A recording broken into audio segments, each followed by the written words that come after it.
Alright, kids, we came to an abrupt end with the first part, and I apologize for that. But I started editing this down, and it was getting very long. And I wanted to cover the kind of basics of getting these slabs ready, putting a mold together. And I think that's where a lot of people are going to want to watch this, if anybody does at all. Because that's where I really had the big question marks for myself. But the pouring, the epoxy, and getting the colors right, that's where things started to go off the rails for me. And there was really a couple of days here where I thought, I'm going to cut this thing up and just set it on fire, call it a loss. I was going to eat the cost. Probably $1,000 in materials and 20 hours of my life that I was willing to throw into the wind. I managed to pull it together, and I think it turned out okay. You're going to see that at the end of this video. So this is the second and final part of this river table build. Probably the last one I'm going to do for a while, hopefully. But what project is complete without a mental breakdown somewhere in between the beginning and the end? Here we are, part 2 of this epoxy river table. All right, so we got a color match. This, sort of. This is what's on the countertops in the kitchen where the table is going to go. So we got some random colorants, blue, gray. I got a few of these metallic mix-ins, some like blue, silver, aged bronze. Got some pearl, but I don't know if we'll use that. So we're gonna mix up a really small batch here just to test out what we need to add in, because I don't want to start the whole pour trying to figure this out and waste 6 gallons of this epoxy, because it is really expensive. Yeah, I'm snotty and congested again. Guess what? I'm almost perpetually sick. I work in healthcare. It's part of the game. If you can't handle it, turn it off. I don't know what to tell you. Imagine being me. No, wait, don't do that, because it's terrible.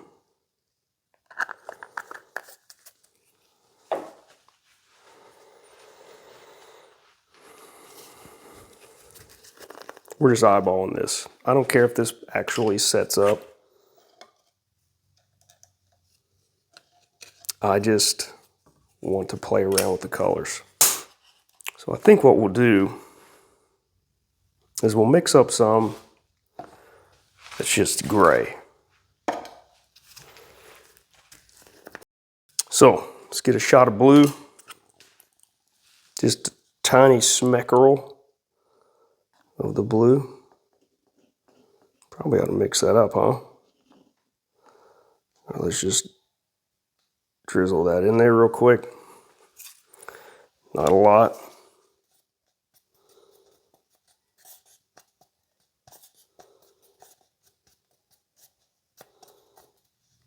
Yeah, I mean, that gets pretty dark. Let's throw in some of this black. Actually, we have some charcoal over here. Let's try the charcoal.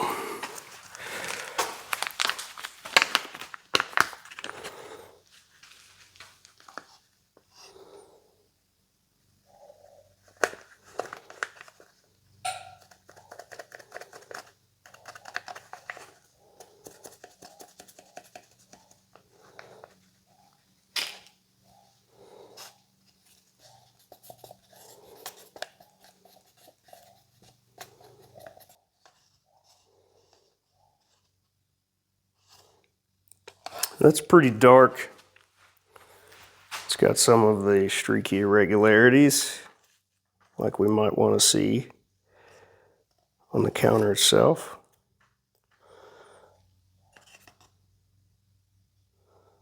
And that's pretty close there. Okay, so we're going to have a base that is just basically gray. Probably going to be the vast majority of our pour. We're going to dump that in there, And then we'll streak in some of this, the blue with the charcoal. And then I think we'll use this bronze to make some other veins, because we've got a few veins in this that are sort of a bronze color. It's hard to tell on camera, but they're bronzy, maybe. Yeah, I think we got that figured out, kids. All right, kids. We painted the edges of the slab with a little bit of the uncolored resin yesterday. It's pretty tacky. Feels like it's good and sealed there. So we're gonna mix the rest of this up and get started. I'm really pretty apprehensive about this. All right, so what we have here is this Countertop Epoxy brand deep cast. So the hardener is going to go in first. That's this little jug here.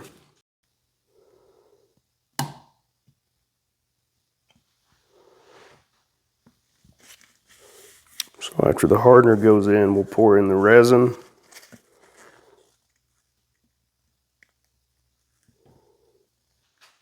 All right, so we got to mix this for 5 minutes. I do have a little plastic mixing bit, but this is pretty thin. I can manage it by hand, and then we won't make a bunch of bubbles and a mess with the mixing bit.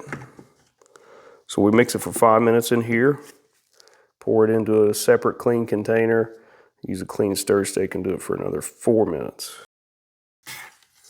When you're mixing this, you want to make sure you're scraping the bottom, scraping the sides, getting this all mixed in together good. All right, we're going to pour this main color in, then we'll mix up some of the other stuff.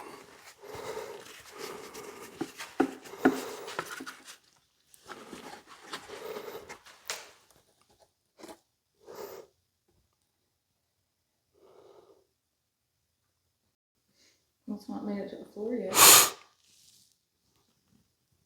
Not yet. We still got plenty of time for this to turn into a disaster.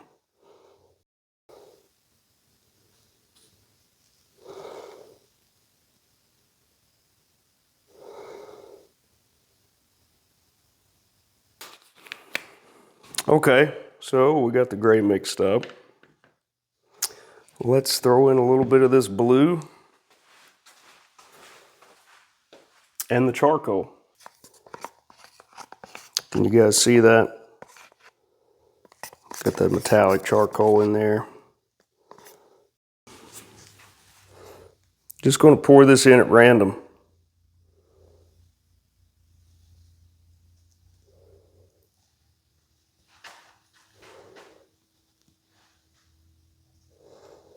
And then we'll stir this up a little bit. All right, so that one is in there. It's got a pretty cool effect, I think. What do you guys think? Huh? Looks kind of cool, huh? So we're gonna mix up a little bit of this bronze in there. And I think I'll probably do some more gray in it, because this is just a little bit, that gray is in the main base there. Not quite as dark as I would prefer.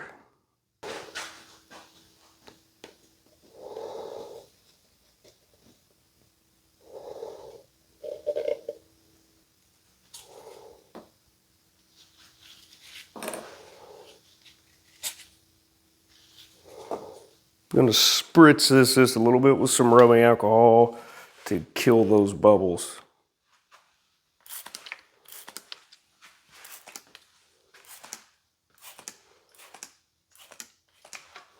That'll also make the colors bleed and fan out in a weird way that I did on another table that was a lot thinner, but it had a cool effect. So I wanted to try it again. So we're gonna let that set a little while. It's gonna take Probably a couple of days for this to completely harden. Now, it's hard to see with the light reflecting, but get you down close. See how the alcohol is kind of causing the edges of those colors to feather out? It doesn't look so, I don't know, artificial that way if you ask me. Yeah, we'll let this set. We'll probably come back down and check it again. Maybe do a little more alcohol on it. But the first layer's in. Don't do this. This thick pour stuff is thinner. It takes way longer to cure. These flaked metallic add-ins, they're denser and they sink to the bottom and they spread out. You're going to lose all the cool coloration and design you put in there over time because it just seeps into the rest of it. Put a solid color in there, pour it in, and then you can do some veins on top of that after it's cured or just before it cures. Either way, it didn't work for me and you're going to see why. This is where we were at after that first pour. Looked pretty cool. I was happy with the design. It was more blue than I wanted, but I was going to run with it. And then I came down to check it again, probably 6-8 hours, maybe a little less, and all of the colors had bled out. It was basically just a blue and gray muddy mess with no discernible pattern or design. So I let that cure. And I thought, well, this stuff takes that much longer. Maybe I just need to wait until later to mix in the colors. So we mixed up a second pour. Ended up getting the gray a lot darker than I wanted. And then I waited. I think I waited close to 8 hours before I put any extra coloring or veining into this. So we'll see how that plays out. Here we go.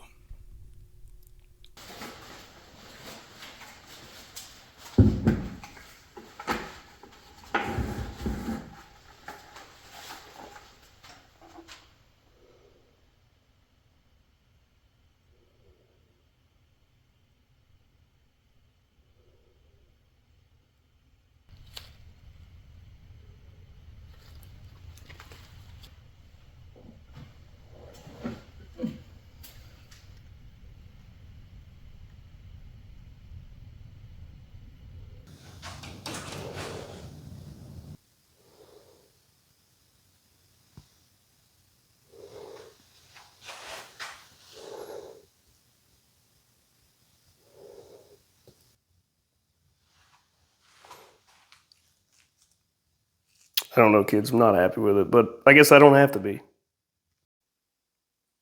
Well, unfortunately, we had the exact same thing happen. Our colors kind of faded and washed out. At first, I thought maybe this is a curing time issue, and I think that's part of the problem. And I waited 4 hours before I added any of the veins and color to this, but I also think it's a density problem. So this is a pretty thick pour here, and I'm sure with those pigments in there, we got a greater density. So they're sinking into the pour and then also just spreading out because of the time it takes to cure. So I have to put a clear coat on this. So I think what I'm going to do is I'm going to use this thicker, faster curing countertop, which is what I was going to use for the clear coat to begin with. So we're going to mix some of that up. And since we still have this little lip here to fill in, we'll just pour a clear coat very thin on top of what we have.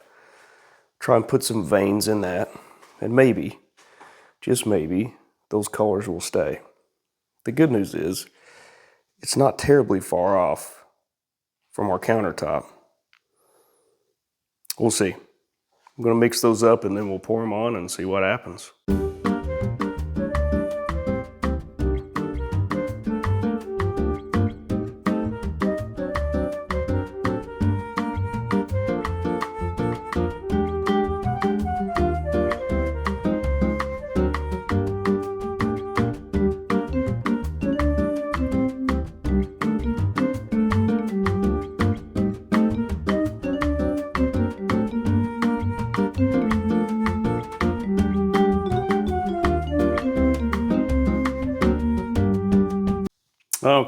let's take this thing out of the mold. And I think we're going to sled this again with the router. Still pretty big height discrepancy. And it's going to take a whole lot of resin to get a good flat coat on this, a good level coat on it. And it'll look better because we're putting a clear coat on it. You're still going to be able to see that edge that's higher down here. So let's get this thing out, get the clamps off, see how it looks on the bottom. We'll set up the jig again, sled it a little bit, and then route down the edges, put our clear coat on. The more I look at it, the more I think about it, the better I feel about this thing. But we'll see. It might look like crap once we get it out of this mold. I don't know.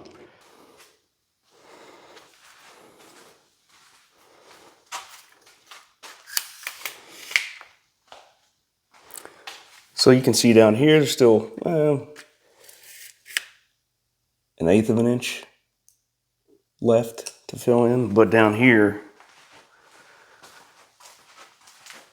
we're like quarter, well, probably 1/2 an inch almost there.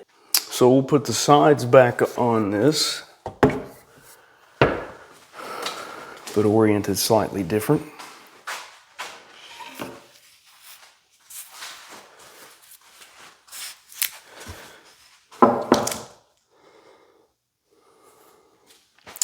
That should give us a pretty decent space there. All right, so I'm gonna, well, set this thing back up.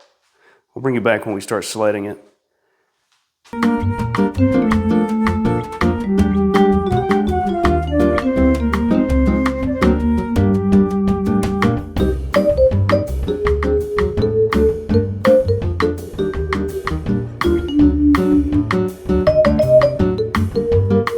Okay, so we cleaned it up, sanded it all down to about 220. I did sand the epoxy as well because we're going to dump this clear coat on there. I did not route the corners. Just kind of gently knocked those down with the sandpaper, and I kind of like that effect. Still visibly looks pretty square, but it's not as sharp. So we're going to put a relatively thin coat of the epoxy on this, more like a skim coat, I guess you might say, because this is porous wood. This is wood and it's porous, and we put a really thick coat of this stuff on there, it's going to get some bubbles in it.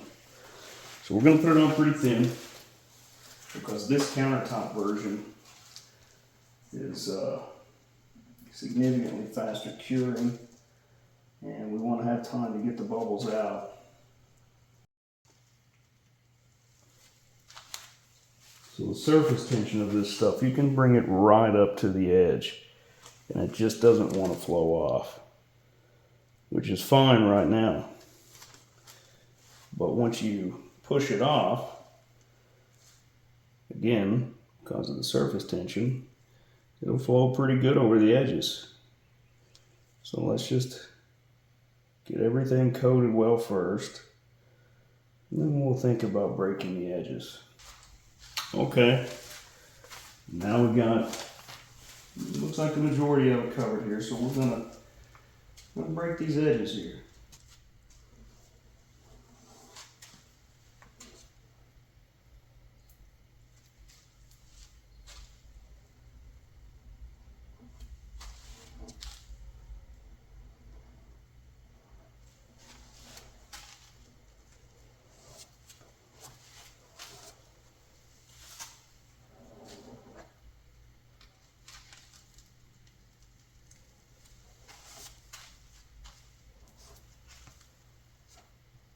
All right, so that's on there.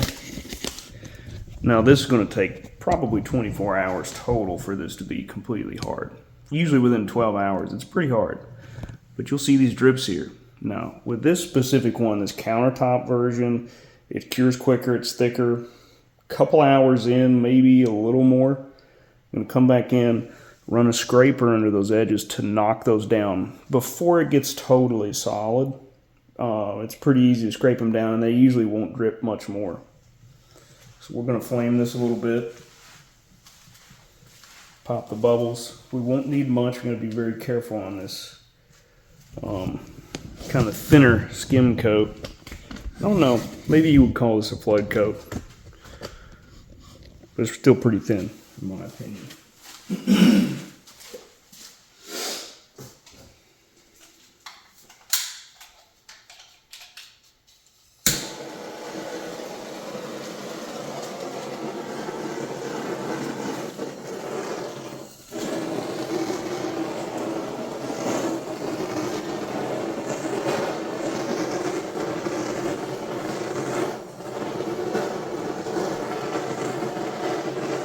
A few more bubbles we'll have to work out, scrape down the edges.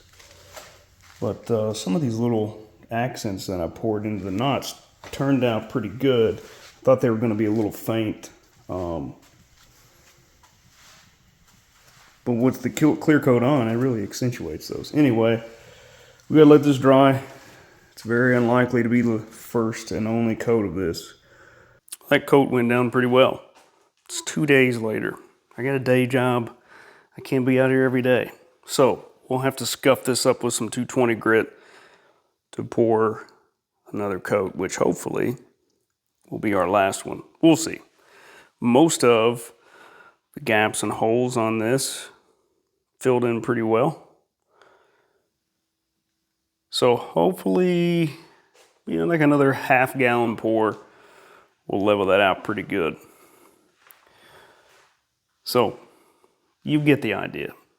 I don't need to cover sanding this. Maybe we'll do one more video after the final pour.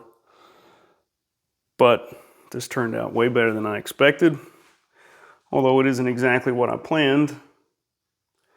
It sort of matches this countertop over there. And this is the only part I've been commissioned to do. So we won't cover the leg part or, putting it together as a table. It's just the tabletop. All right, I'll bring you back. We're finally done. Turned out pretty good. Got a good flat finish on it. Grain looks good. Our inlays turned out pretty cool here. There's some sanding to do for the drips on the edges, but otherwise, that's it.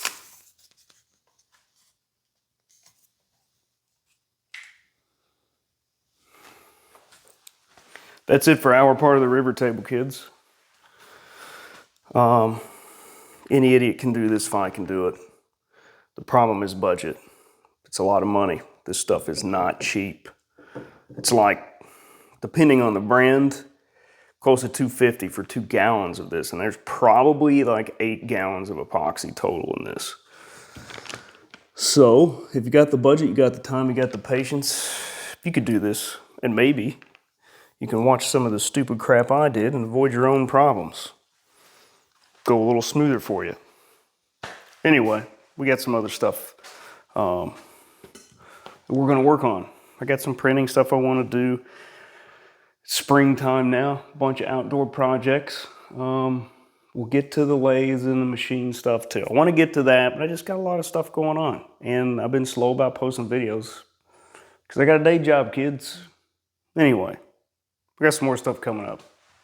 We'll get it out there eventually.